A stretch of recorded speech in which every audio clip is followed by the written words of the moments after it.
Hello friends, आज के video में हम जनवरी 2025 का हिस्ट्री का क्वेश्चन पेपर देखेंगे।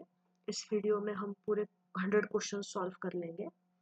सबसे पहला क्वेश्चन है कि अशोक की धम्म नीति के बारे में निम्नलिखित में से कौन से कथन सही है। तो अशोक के अभिलेखों में धम्म का उल्लेख है, ये सही है। सदाचरण और सामाजिक उत्तरदायित्व धम्म के भाग थे, ये सही है। अशोक के धम्म का एक महत्वपूर्ण पहलू आपस में सम्मान और सौहार्द था, ये। और अशोक ने स्वयं को धम्म के शिक्षक के रूप में घोषित किया, ये सही है। नेक्स्ट क्वेश्चन है, नीचे दी गई सूची में किसका संबंध शाही घराने से नहीं था। तो लल्ला और अंदाल चांद बीबी का नहीं था।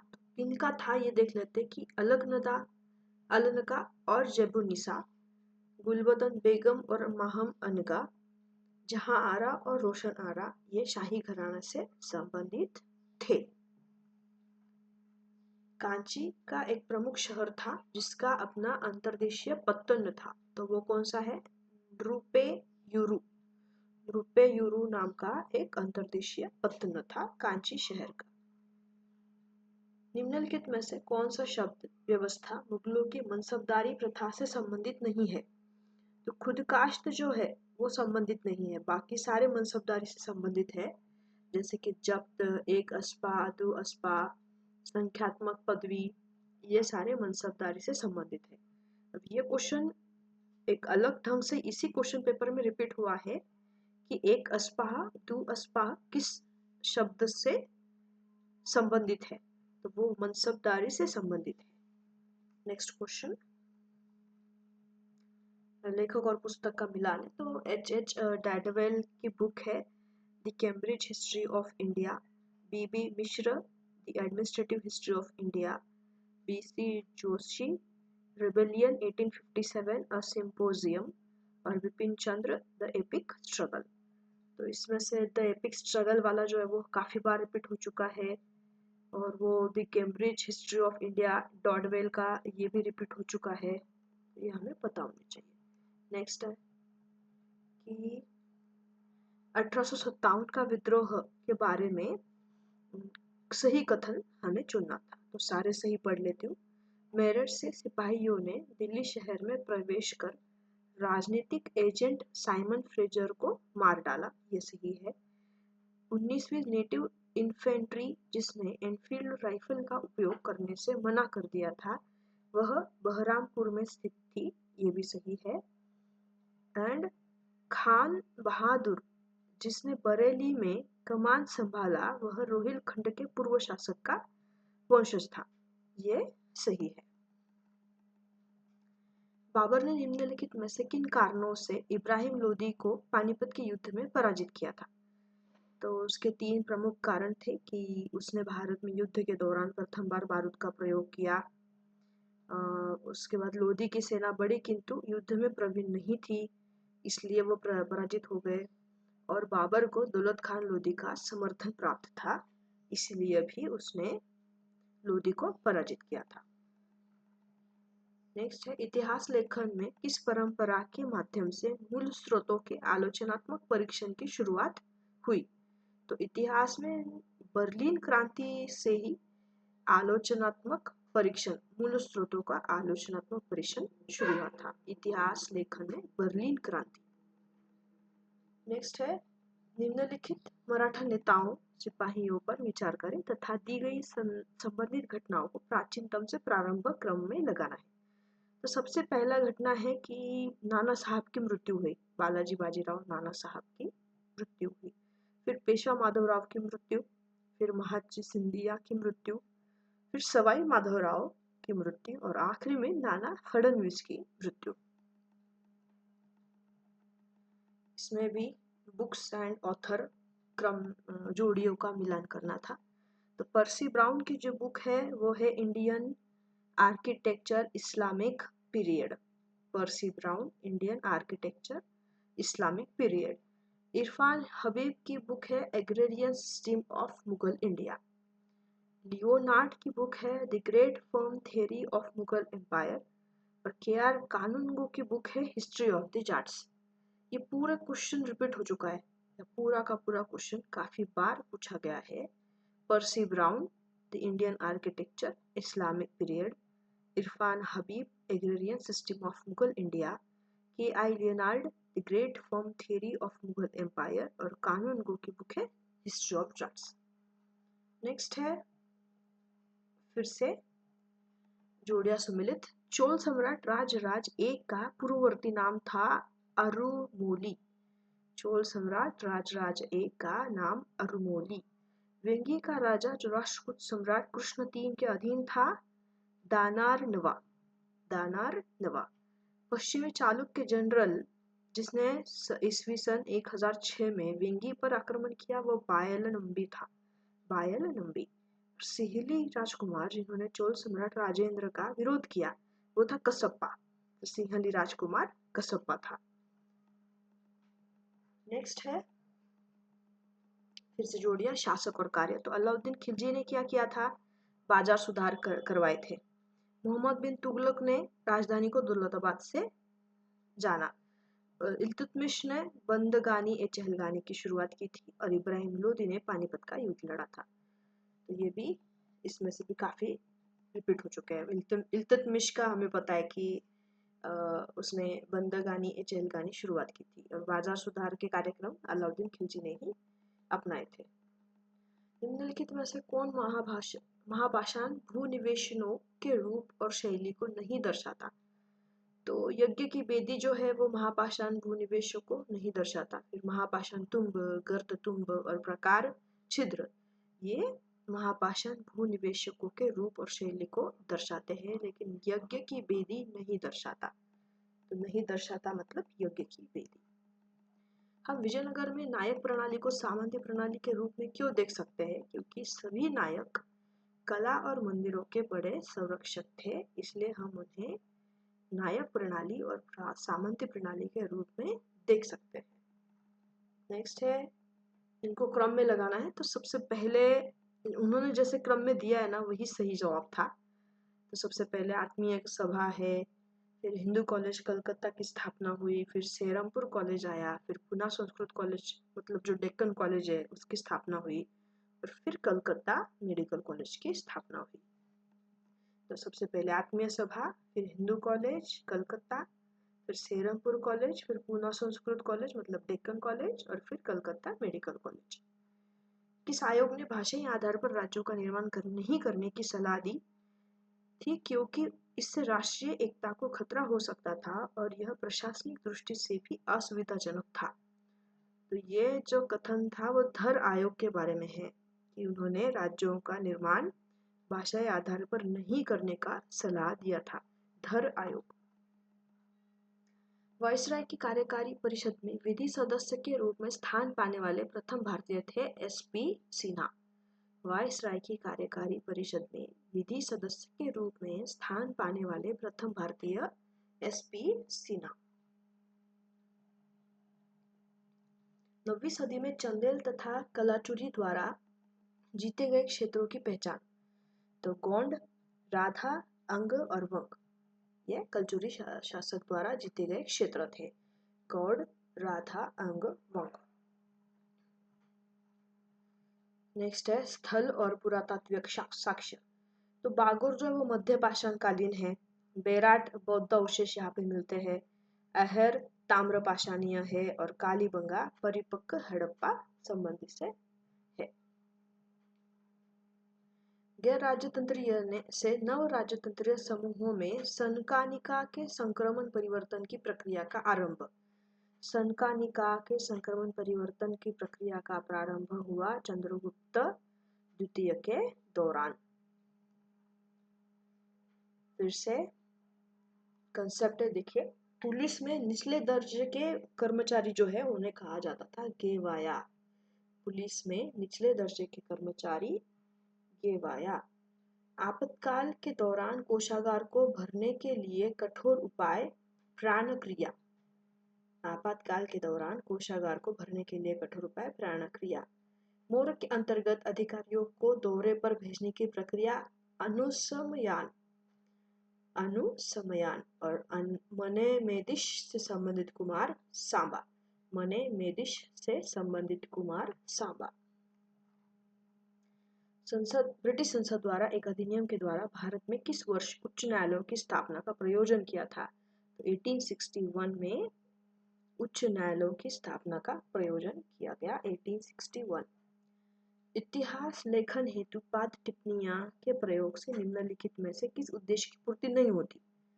तो लेखन के दृष्टिकोण तथा इतिहास लेखन की परंपरा के बारे में जागरूकता पैदा करना, ये नहीं होता। बाकी क्या हो सकता है टिप्पणियां से कि पाठ में एक दिए गए वक्तव्य के लिए सटीक संदर्भ को इंगित करता है, पाठ में नहीं उल्लिखित अथवा विस्तार से नहीं बताए गए कतिपय विषयों की व्याख्या वह करता है, और पाठक को स्रोत के माध्यम से निश्चयात्मक कथन की वैधता के बारे में प्रश्न पूछने की शक्ति प्रदान करता है।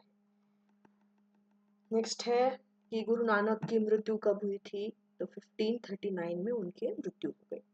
फिर गुरु हरगोविंद सिंह की मृत्यु कब हुई है? 1644 में। बंदा बहादुर की हुई है 1716 में, और गुरु अमरदास 1574 में। निम्नलिखित में से कौन सा चित्रकार जहांगीर से संबंधित नहीं है? तो अब्दुल समद जहांगीर से संबंधित नहीं था। मनोहर, विशन दास और दौलत जहांगीर से संबंधित थे। अब्दुल समद जहांगीर से संबंधित नहीं था। निम्नलिखित शासकों में से किस शासक द्वारा दिल्ली में राजधानी नगरों में एक सिरी को बनाया गया था? तो सिरी को बनाने वाले थे अलाउद्दीन खिलजी। भारत में दास्ता का उन्मूलन कब हुआ है? 1843 में। दास्ता का उन्मूलन 1843।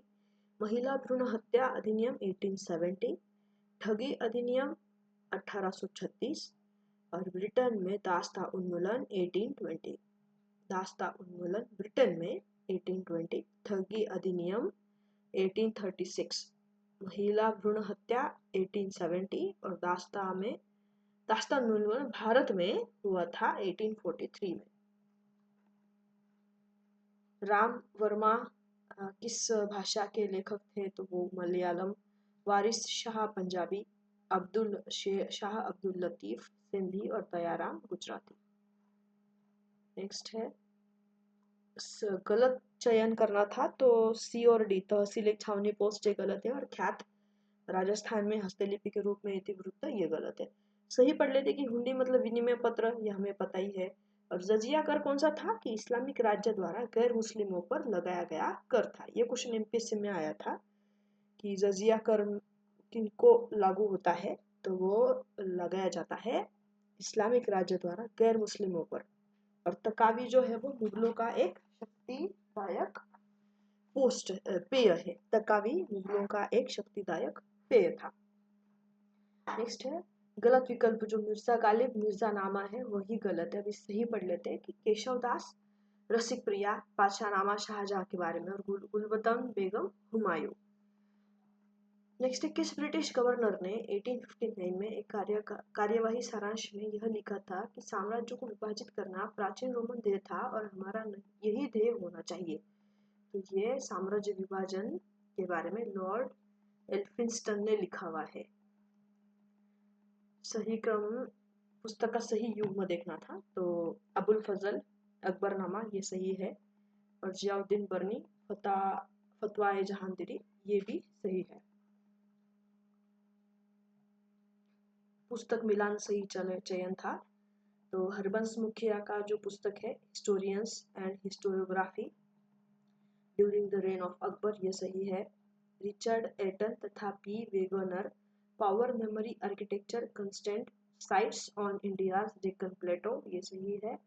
और ABM Habibullah the foundation of Muslim rule in India, ये सही है।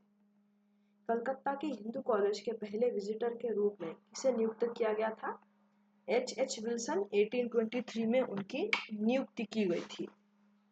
कहाँ पे? कलकत्ता के हिंदू कॉलेज के पहले विजिटर के रूप में H.H. विल्सन 1823। निम्नलिखित में से सही सुमेलित जो नहीं है वो बख्तियार काकी गुजरात से नहीं है। बाकी सारे पढ़ लेते कि मोइनुद्दीन चिश्ती अजमेर, मोइनुद्दीन चिश्ती अजमेर, बाबा फरीद पाकपट्टन और सलीम चिश्ती आगरा से संबंधित है। भूमि और इसके उत्पाद पर अधिक दावों के क्रम में मुगल भारत में कौन भूमि का मालिक नहीं था? तो मुजारियन जो है वो भूमि का मालिक नहीं था।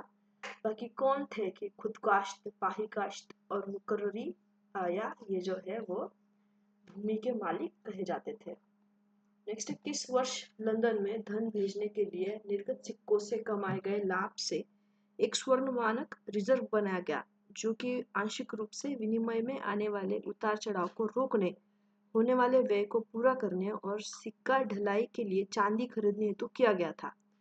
तो वो 1900 के काल में किया गया था।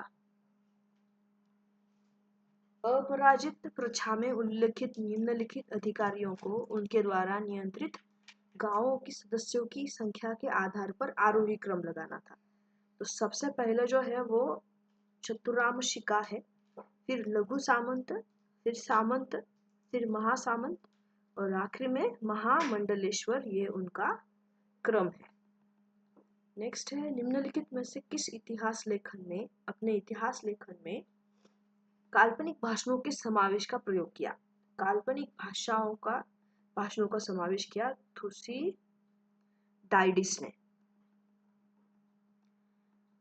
उत्तर से दक्षिण दिशा में व्यवस्थित करना है महाजनपदों को। तो सबसे पहले उत्तरी में आएगा कंबोज, कंबोज के बाद गंधार, फिर मत्स्य, फिर अवंती और फिर अश्मक। मोरलैंड के द्वारा लिखी जो पुस्तक है, जो नहीं है वो पूछा है, लेकिन जो लिखी हुई है वही पढ़ लेंगे कि W.H. मोरलैंड ने लिखी है the agrarian system of Muslim India, India at the death of Aurangzeb and from Akbar to Aurangzeb. तो ये तीनों मोरलैंड के द्वारा लिखी हुई पुस्तकें। सही कथन का चुनाव करना था।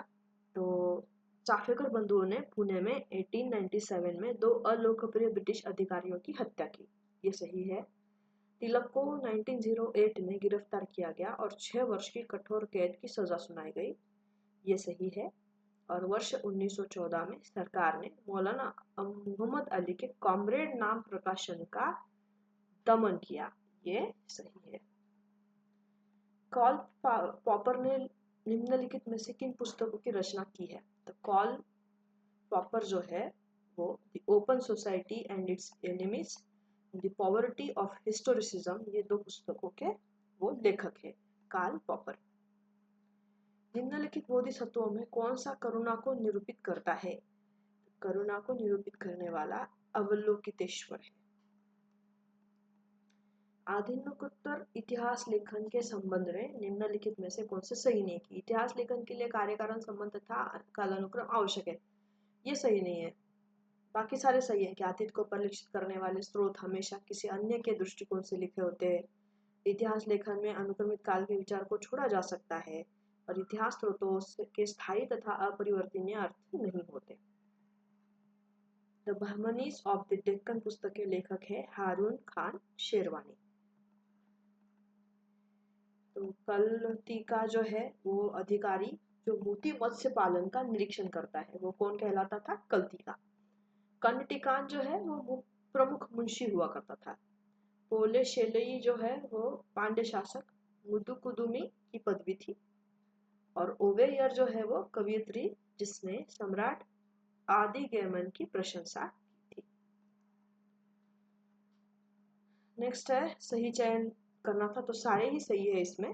भारत में रेलवे का अग्रणी रोलैंड मैकडोनाल्ड स्टीफेंस था, जिसने इंग्लैंड में कंपनी बनाई थी। 1841 में अंग्रेजी सिविल अभियंता जोसेफ लॉक ने कलकत्ता से दिल्ली तक रेलवे की संभावनाओं पर चर्चा की थी। स्टीफेंस ने कलकत्ता से मिर्जापुर, बनारस, इलाहाबाद तथा इससे आगे रेलवे लाइन की बात सोची थी। और 1853 में मुंबई से ठाणे तक आरंभ हुई रेलवे लाइन एशिया में शुरू होने वाली पहले रेलवे थी।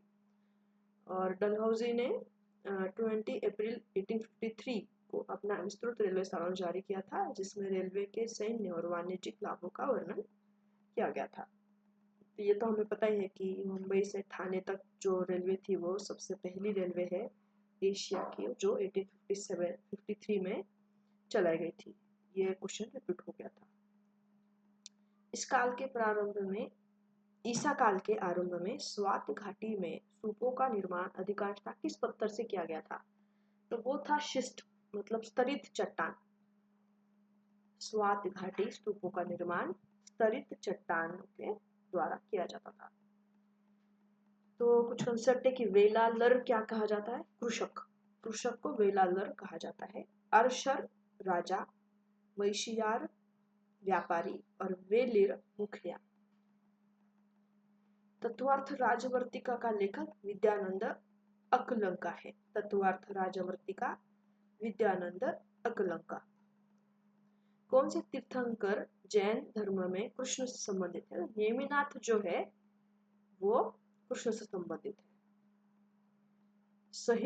सही मिलान चुनना था तो मोहता नैन्सी ख्यात राजस्थान से संबंधित है और अमीर खुसरो नुह सिपिहर के लेखक है। तो भू राजस्व के बारे में सही पढ़ लेते कि मोहम्मद रजा खान अपनी कंपनी के नायब दीवान की तरह काम कर रहे थे, ये सही है। स्थायी बंदोबस्त में भूमि के राज्य स्वामित्व के अधिकार जमींदारों में निहित हो गए और R.M. वर्ड ने संपूर्ण महल या राजकोषीय यूनिट के राजस्व का आकलन करने के लिए विस्तृत सर्वेक्षण उपलब्ध कराए, ये भी सही है। इस वर्ष में बंकिम चंद्र चटर्जी का प्रसिद्ध उपन्यास आनंदमठ प्रकाशित हुआ। 1882 में यह प्रकाशित हुआ। वायसराय की कार्यकारी परिषद में किसी भारतीय को प्रथम बार विधि सदस्य बनाए जाने हेतु निम्नलिखित में से किस अधिनियम को माध्यम बनाया गया था? तो वो था 1909 मतलब मार्ले मिंटो रिफॉर्म। घटना को क्रम में लगाना है तो सबसे पहले त्रिशास्त्री लक्षण महापुराण, फिर लोकोपकार, फिर मल्लिनाथ पुराण, फिर उदयादित्य अलंकार और आखिरी है मदन विजय। नेक्स्ट है कि कौन से स्थान प्राचीन दक्कन से संबंधित है? तो पेड़ा बंकुर, कोटा लिंगला, कोलाकोंडा और कदम्बपुर प्राचीन दक्कन से संबंधित है। कालक्रम लगाना है तो सबसे पहले ये सब राजा है कि उदयनजेराल सबसे पहले है, फिर सेंगुवत्तवन, फिर करिकाल, फिर नेंदुसेलियन और फिर सेंगनन। संविधान के उद्देश्य संकल्प का प्रारूप किसने तैयार किया था जिसमें संविधान के दर्शन और मूल विशेषताओं का उल्लेख था? तो ये बनाया था जवाहरलाल नेहरू ने। इसमें कालक्रम लगाना है तो सबसे पहले society for translating European sciences की स्थापना हुई, फिर society for the acquisition of general knowledge की स्थापना, फिर बनारस डिबेटिंग क्लब की, फिर अलीगढ़ साइंटिफिक सोसाइटी और फिर बिहार साइंटिफिक सोसाइटी। विचारक और इतिहास लेखन संकल्पना तो ग्रामशी की तो हमें पता है कि हेजुमनी बनाई है। देरिदा का deconstruction and difference, mark block का है एनाल स्कूल और कार्ल मार्क्स का है डायलेक्टिकल मेटेरियलिज्म। नेक्स्ट है इब्न बतूता ने लिखी हुई है रहला, अब्दुल मलिक इसामी, फुतुह उस सलातीन, जियाउद्दीन बर्नी, तारीख फिरोज शाही, रफी उद्दीन शिराजी, तजकिरा अल मुल्क। निम्नलिखित में किसको नालंदा और विक्रमशिला विश्वविद्यालयों को बेहताशा विनाश करने वाला कहा जाता है? तो बख्तियार खिलजी ने ये दो सुप्रसिद्ध नालंदा और विक्रमशिला विश्वविद्यालयों का विनाश किया था। संगठन और वर्ष तो पंजाब हिंदू महासभा की स्थापना हुई है 1909 में। पंजाब हिंदू महासभा 1909। अखिल भारतीय हिंदू महासभा का प्रथम सत्र 1915। अहमदाबाद में साबरमती आश्रम की स्थापना 1916 और सत्याग्रह की स्थापना 1919। इसमें सही युग्म सिर्फ 1 और 2 है, राठौर जोधपुर से संबंधित और सिसोदिया उदयपुर से संबंधित। नेक्स्ट है परंपराओं को लगाना है तो ये रिपीट भी हो चुका है और हमें पता भी है कि प्राच्यवादी इतिहास लेखन सबसे पहले है, फिर ब्रिटिश, फिर आएगा राष्ट्रवादी इतिहास, फिर मार्क्सवादी और फिर सबाल्टर्न उपाश्रय थे। खिंड्स निर्माण दिल्ली सल्तनत काल में नहीं हुआ है, तो बीबी का मकबरा जो औरंगाबाद छत्रपति संभाजीनगर में है वो, और सफदरजंग मकबरा दिल्ली, इसका दिल्ली सल्तनत काल में निर्माण नहीं हुआ। बाकी जमात खाना मस्जिद, दौलताबाद किला और कुव्वत उल इस्लाम मस्जिद ये दिल्ली सल्तनत काल में इसका निर्माण हुआ है। बाल गंगाधर तिलक के निम्नलिखित कार्यकलापों विचार में पुरातन से आरंभ कार्यक्रम लगाना है। तो उन्होंने सबसे पहले तिलक ने केसरी का संपादन शुरू किया, फिर गणपति उत्सव, फिर शिवाजी उत्सव और फिर उसके बाद सरकार से माफी मांगना से अस्वीकार किया और उन्हें 18 महीने का सश्रम कारावास दिया गया। तो इसमें भी प्राचीनतम से प्रारंभ कर क्रम लगाना है। ये 1857 के दौरान जो विद्रोह इसके बारे में है। तो बंगाल का सन्यासी विद्रोह सबसे पहले हुआ, फिर वेल्लोर में सिपाही विद्रोह, फिर विशाखापत्तनम, फिर कोल्हापुर और फिर बंगाल बिहार के संथालों का। इसमें एक याद रखने जैसी बात है कि संथालों का जो विद्रोह हुआ है उसका जो एरिया है वो बंगाल और बिहार है, ये भी हमें पता होना चाहिए। संस्कारों में जन्म पूर्व कौन से हैं? तो सीमोंतने और गर्भधारण और पुंसवन, ये जन्म पूर्व किए जाने वाली क्रिया है। निम्नलिखित में से कौन से कथन प्राचीनतम भारत में गणों या संघों के बारे में सही है? तो उनका कोई वंशानुगत राजा नहीं था और बौद्ध मठ विषयक संगठन की प्रक्रिया ने गणों को आत्मसात कर लिया था। और लिच्छवी में 7,707 राजा थे, ये संघों के बारे में सही है। कलिंग में चोल के आक्रमण का मुख्य कारण था मसूनी देश से चुनौती। इंडियन ऑफिशियल सीक्रेट एक्ट कब पारित हुआ, जिसके द्वारा प्रेस की स्वतंत्रता को सीमित कर दिया? ये 1904 की बात है कि इंडियन ऑफिशियल सीक्रेट एक्ट कब पारित हुआ था। घटना को कालक्रम लगाना देख लेते हैं। सबसे पहले राष्ट्रकूट द्वारा बादामी चालुक्य की पराजय हुआ, फिर प्रतिहार नागभट्ट II का शासन, फिर सुरपाल का शासन, फिर महिपाल I का और फिर सेनों द्वारा पाल शासक का अंत हुआ।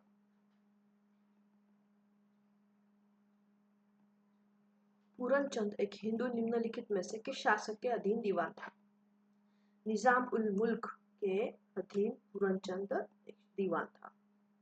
निम्नलिखित में से कौन सी इमारत जहांगीर से संबंधित नहीं? तो हुमायूं का मकबरा जो जिसका निर्माण अकबर ने किया था, तो ये जहांगीर से संबंधित नहीं है। बाकी काला बुर्ज लाहौर, इमामतुल्लाह का मकबरा और निशात बाग जहांगीर से संबंधित है। निम्नलिखित में से कौन कलकत्ता विश्वविद्यालय के पहले 2 स्नातकों में से एक है? तो बंकिम चंद्र चटर्जी, आनंद मठ जिनकी कृति है, वो कलकत्ता विश्वविद्यालय के पहले 2 स्नातकों में से एक है। अर्गठा सिंचाई के बारे में है। तमंचा युद्धाभ्यास, परगना प्रशासन और इक अस्पा दू अस्पा मनसबदारी से संबंधित शब्द है। इसमें सही देखना है अकाल के संबंध में। तो 1860-61 में उत्तर पश्चिम प्रांत में भयंकर अकाल पड़ा, जिसमें दिल्ली और आगरा बुरी तरह प्रभावित हुए। 1866-67 में उड़ीसा में भयंकर अकाल पड़ा और मुख्य प्रभावित क्षेत्रों को सी ऑफ कैलामिटी के रूप में वर्णित किया गया। सी ऑफ कैलामिटी। 1868-69 में राजपुताना में भयंकर अकाल पड़ा, जिससे मारवाड़, बीकानेर, अजमेर के क्षेत्र पूरी तरह से प्रभावित हुए। और 1866-67 में मद्रास प्रेसिडेंसी में अकाल पड़ा, जो बेलारी, सेलम, कोयम्बटूर और दक्षिण ऑर्किड तक फैला। और 1868-69 में पंजाब, बॉम्बे और सेंट्रल प्रोविंस के क्षेत्रों में भी अकाल जैसी स्थिति उत्पन्न हुई। ये सारे स्टेटमेंट सही है। सही शासक और गुण। तो इल्तुतमिश ने कुतुब मीनार का निर्माण किया और अकबर ने हुमायूं का मकबरा, यही 2 सही है। अजंता कालचित्र में बुद्ध की माता को किस रूप में चित्रित किया गया है? तो एथेनिया ई मेट्रॉन के रूप में बुद्ध की माता को चित्रित किया गया है अजंता कला चित्र में। निम्नलिखित में से किस शासक ने दिल्ली सल्तनत में 1296 से 1316 के बीच शासन किया? तो अलाउद्दीन खिलजी ने किया हुआ है उस पीरियड में। इसमें इतिहास तथा विज्ञान में मौलिक भेद को रेखांकित किया गया है। तो इतिहास अनन्य रूप में अनूठे, जबकि विज्ञान सामान्य परिघटनाओं का अध्ययन करता है। विज्ञान से इतर इतिहास में धर्म तथा नैतिकता शामिल होते हैं और इतिहास भविष्यवाणी करने में अक्षम है। यही सही है। निम्नलिखित में से किस पुराण में कुल 460 वर्षों के कालक्रमिक अवधि के साथ 30 सातवाहन शासकों की सूची दी गई? तो मत्स्य पुराण में ये सूची हमें मिलती है। कर्पूर मंजरी नामक ग्रंथ के लेखक थे राजशेखर। कौन सा प्राचीन नवप्रस्तर स्थल है? मेहरगढ़ है। इसमें सही उत्तर है तो 1884 में ए.यू. ह्यूम ने भारतीय राष्ट्रीय कांग्रेस की स्थापना की। ये सही है। कांग्रेस के द्वितीय अधिवेशन में जनता में बढ़ती गरीबी और ध्यानाकर्षण किया गया था। कांग्रेस ने 1888 में विलियम डिग्बी के अंतर्गत लंदन में एक भुगतान एजेंसी की स्थापना की और ह्यूम ने भारत में किसान क्रांति का पूर्वानुमान करते हुए कांग्रेस के नेताओं को एक गोपनीय परिपत्र जारी किया। ये सारे सही थे। चोल राजा राजेंद्र एक ने किस क्षेत्र को जीता? तो उन्होंने पन्नई को जीता था, मलायूर को जीता, वलाई पुडुडुरु और मडामलिंगम को भी जीता था। निम्नलिखित में से कौन दिल्ली सल्तनत के सुल्तान के विशेषाधिकार में सम्मिलित नहीं है? तो मस्जिद का निर्माण नहीं है। बाकी उनका विशेषाधिकार कहाँ था? अपने नाम से सिक्के का चलन करना, खुतबा पढ़ना और हाथी पर सवार होना, ये विशेषाधिकारों में आता था। यहाँ पे उन्होंने एक परिचय दिया जो हड़प्पा, मोहेंजोदड़ो, सिंधु सभ्यता के बारे में था। तो क्वेश्चन देख लेते हैं। ये इसके आगे सारे 10 क्वेश्चन पैराग्राफ के हैं, लेकिन फिर भी पढ़ लेते हैं। किस इतिहासकार ने तर्क दिया कि मेसोपोटामिया के साथ लाजवर्द के व्यापार में गिरावट हड़प्पा सभ्यता के पतन का एक कारण था? तो ये जो लाजवर्द मनी का व्यापार गिरावट है वो शिरीन रत्नागर ने ये कारण दिया हुआ है। मोहनजोदड़ो की किस खोज की तुलना मेसोपोटामिया के टेल अस्मार की खोज से की जाती है? तो बर्तनों की गुंडियों में चारों तरफ अलंकरण वाले बर्तन, ये इसका उत्तर रहेगा। निम्नलिखित हड़प्पा स्थलों में से किस स्थल में टेराकोटा मॉडल मिलता है? तो बनावली में टेराकोटा मॉडल मिलता है। किस विद्वान ने सबसे पहले यह सुझाव दिया कि हड़प्पा सभ्यता में निरंकुश पुरोहित राजा शासन करते थे? निरंकुश पुरोहित राजा शासन करते थे, यह स्टुअर्ट पिगट ने कहा था। हाल में की गई खोजों के आलोक में हड़प्पा सभ्यता से मेसोपोटामिया के संबंधों के संदर्भ में क्या अनुमान लगाया जा सकता है कि हड़प्पा सभ्यता को पूर्णतया मेसोपोटामिया दृष्टिकोण से नहीं देखा जा सकता? यह अनुमान हम लगा सकते हैं। दिए गए गद्यांश में फाहियान ने जिस नगर के बारे में बात की थी वो था पाटलिपुत्र। ये फाहियान ने इसमें एक वैश्य परिवार के बारे में बताया है कि इसमें एक चरक संहिता के बारे में भी उसने बताया था। तो ये सब पाटलिपुत्र के बारे में उन्होंने बताया है, जो आयुर्वेद विज्ञान के बारे में, आरोग्यशाला के बारे में लिखा गया था। चरक और सुश्रुता के साथ आयुर्वेद के बृहत्रयी मतलब बड़े 3 लोगों में वाघभट्ट का भी नाम था। तो चरक, सुश्रुत और वाघभट्ट, ये इनको बृहत्रयी कहा जाता था। निम्नलिखित में से कौन सा आयुष मंत्रालय से समाहित नहीं है? तो एलोपैथी जो है वो आयुष मंत्रालय से संबंधित नहीं है। आयुर्वेद, सिद्ध और होम्योपैथी है। सम्राट अशोक के किस अभिलेख में चिकित्सीय उपचार, लाभकारी औषधीय जड़ी बूटी और फलों के रोपण का राज्य द्वारा प्रदत्त कराने का संदर्भ मिलता है? तो प्रमुख शिलालेख 2 में इसका संदर्भ मिलता है। और भारतीय इतिहास में सिविल अस्पताल के आदर्श स्वरूप का प्राचीनतम संदर्भ चरक संहिता में मिलता है। तो सिविल अस्पतालों का जो कुछ वर्णन हमको मिलता है, तो सबसे प्राचीनतम वर्णन जो मिलता है वो चरक संहिता में मिलता है।